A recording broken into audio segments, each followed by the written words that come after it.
Hello everyone and welcome back to my channel. If you are new here, my name is Linda and today I am going to be telling you how I was able to secure 2,000 subscribers on YouTube in just 3 weeks. There are certain rules that I did not know about before, but as soon as I learned and researched these rules and I applied them to my page and my channel, everything changed for me. So today I am going to expose and share with you some of the things I did. In fact, all of the things I did, just 4 major things.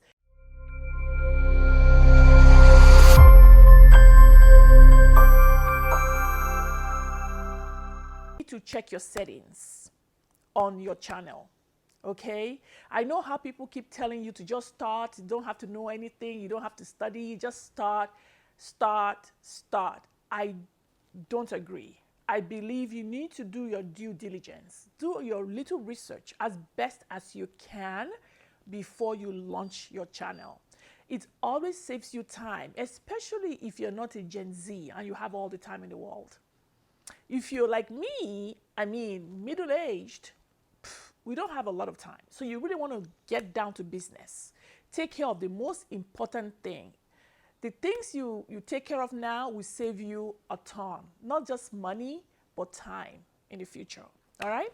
So first of all, one of the things that I didn't know about was using my hashtags in my settings page.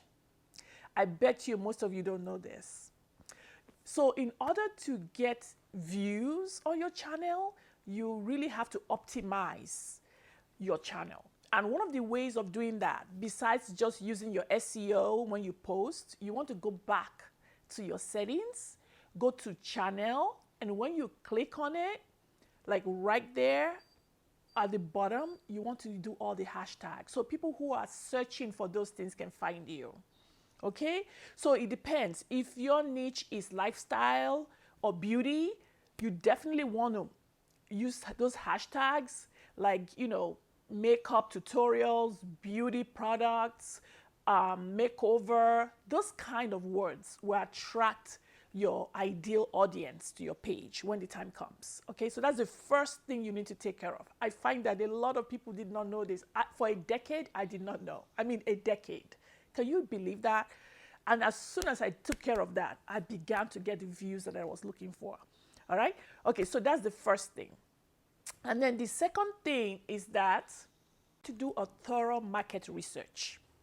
So by that, I mean you want to figure out your niche. Okay, if you know your niche, then you want to research other people who are doing something very similar to what you are trying to do. And you want to find people who have a lot of subscribers and who are getting the views. And when you find them, you also want to find out what topics are they discussing or what videos are they posting. And the videos that you're looking for are the videos that have the highest amount of views compared to their subscribers. So for example, you're in beauty like I am, or women's empowerment, something like that. And you're looking for somebody in your niche. You want to find somebody who's doing exactly the same thing you're doing or very similar. And you want to find out what topics they discuss and what people are saying in the comment section about it, the kind of responses they're getting. So by doing that kind of research, you can kind of fine-tune the topics that you want to discuss on your page. I'm not saying copy them word for word, but you can tailor it close to what you're doing. I don't believe in just copying somebody's work completely. Just kind of tone it down or tune it to what the type of content that you're interested in. So it aligns without exactly being word for word or just copying everything. Okay, you can even make it better.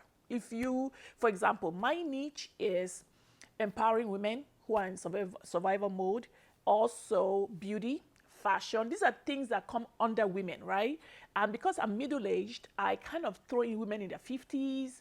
That way I can talk about menopause. I can talk about what kind of diet or exercise falls into that category. So everything kind of aligns without deviating Okay, I also believe in encouraging women to develop a strong faith in God and using that kingdom mindset to kind of push my agenda so that women get out of survival mode through prayer, through reading the Bible, the Word of God, and using that to enhance their faith, their lives. Okay, so that is what I mean. You want to definitely have a niche. You want to find out people who are doing something similar to you, and you want to also go to the comment section to find out what it is people are saying about it and ways that you can improve on yours, or even find a way to create the same kind of momentum without copying them word for word. Okay, so that's the second thing that you really need to look into, which is the market research. All right, and then the third thing that you need to do, when I finally decided to get serious with YouTube, I did a lot of studying. There's a book that I'm going to leave up here that I had to read. You know, sometimes it's hard to pick up a book and read. So what I do is I get it on Audible and I play it as I go for my exercise in the morning. And sometimes, you know, I find very, very interesting information. Some of the books I even had to read twice because the first time was just a little overwhelming. So just going over it the second time really enhanced the point and kind of created a full understanding of what I needed to do. All right. So that, and then fourth thing was that I bought very good equipment. I didn't spend hundreds of dollars. So don't think I'm asking you to go and splurge. But you can find equipment like a very good tripod, a very good microphone, very important because if you're doing YouTube, the sound and audio is highly important. I was using my iPhone for a while until I decided to upgrade to Osmo 3 Pocket camera, which I love, love, love because it's small and can carry it around. I also had to, you know, get other little lenses and things that I needed and I thought would kind of make my videos more appealing. So you definitely want to invest in your tools without breaking the bank. All right. So that's the third thing is get inexpensive but quality tools to help you kind of launch and help your videos look more attractive on especially 4K. I love 4K. And every time I shoot in 4K because I like the video quality and the way it looks on the big screen, TV or big screen, whatever it is you're using, projector. All right. Okay, so that's it. And then the fourth thing that I had to do in order to get my subscribers within 2 weeks was to study the science of YouTube. YouTube is an art, but it's also a science. You have to understand the algorithm and how it works. You know, so there are certain times of the day that is great to post.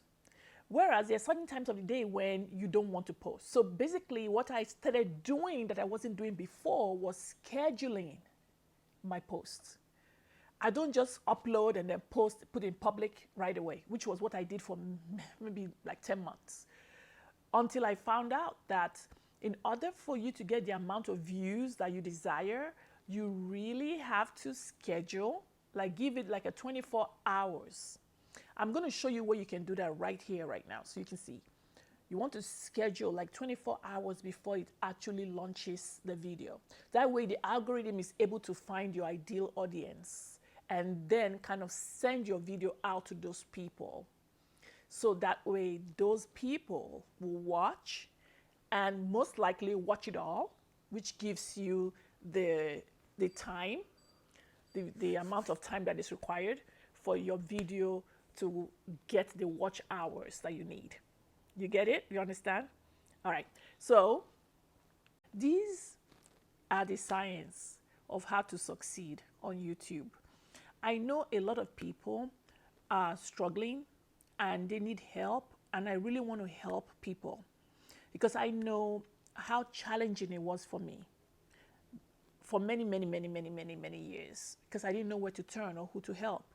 So I am willing to give away free information and also willing to actually do another video that's going to be probably longer, like a 45-minute video. The more I research these things, the more I'm learning. I am in the same boat, but the thing is I have time on my hands at home now that I can actually go and study other people's videos and learn. And every time I learn, I see it makes a huge difference on my output and my viewership. And the more I learn, the more I want to help people out there. A lot of you have informed me that you want to do what I'm doing, but you're shy, or you feel like you're not good enough, or you have an accent like I do. But, you know, I just want to encourage you. Practice makes perfect. Don't beat yourself too hard. There's somebody out there who is looking for someone just like you. You have your own audience out there. The world is a big place with so many people. For many years, I used to feel very, self-conscious about my accent as well. But now I just keep coming out. The more I show my face, the more I speak, the better I feel about it. And I realize there's no one perfect. As a matter of fact, variety is the spice of life. Come on. Embrace your uniqueness and be grateful that you're able to speak at all. And if you're intelligent, be grateful that you have things to say and people to help. And just let God lead. There's a reason and a purpose for you and for your life. All right? All right. So I'm going to post another video more about this in the future. If you want me to keep posting videos about this, helping people or showing you how to succeed or grow on YouTube, please comment in the comment section. Let me know so I can keep doing this. If not, if you don't want me to do this, then I can switch to something else. But so yes, let me know. All right. Thank you all.